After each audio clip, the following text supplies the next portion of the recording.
ሰላም ልጆች እንደምን አላችሁ? ደህና ናችሁ? መልካም ልጆችዬ፣ ዛሬም እንደተለመደው ቆንጆ ተረት ይዤላችሁ መጥቻለሁ። ለቻናሉ አዲስ ከሆናችሁ ሰብስክራይብ ማድረግና ላይክ ማድረግ እንዳትረሱ። ተረት በአንድ ወቅት በተጨናነቀ መንደር ውስጥ ቶም እና ሄነሪ የሚባሉ ልጆች ነበሩ። ቶም ከእናቱ ጋር በትንሽ መንደር ውስጥ የሚኖር ምስኪን ልጅ ነው። ነገር ግን በመንደር ውስጥ ላሉ ሰዎች ሱቅ ይላላካል። በሚችለው አቅምም ሁሉ በስራ ያግዛቸዋል።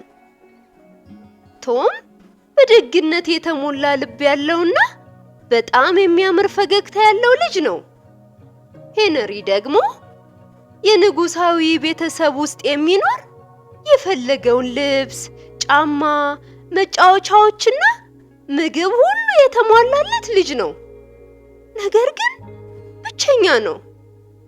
አንድ ቀን አባቱ ለመንደሩ ልጆች ሁሉ የጨዋታ ፌስቲቫል አዘጋጁ። ቶም ለመሄድ ፈልጎ ነበረ።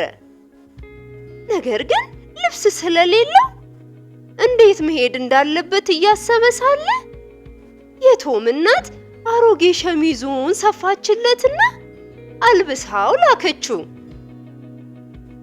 ቶም ግን ከውጪ ሆኖ ፕሮግራሙን እያየ ሳለ ሄነሪ ከሩቅ አየውና እየሮጠ ወደሱ መጣ። ለምን እዚህ ቆምክ? ና ግባ አለው።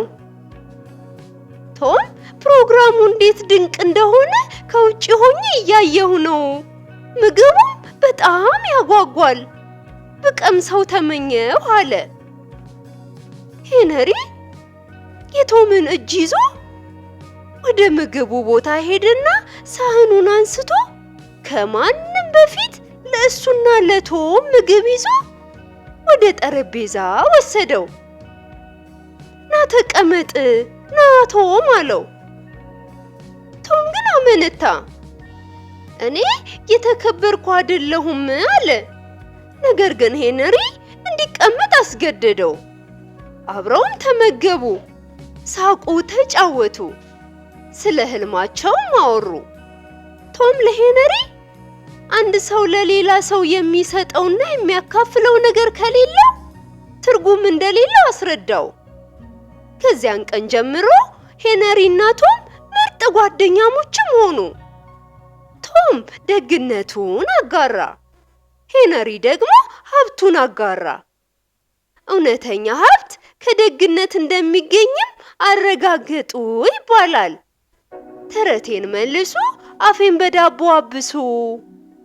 ለዛሬ እዚህ ላይ ያበቃው ልጆችዬ። በሌላ ተረት እስከምንገናኝ ደህና ሁኑ ልጆች፣ ደህና ሁኑ።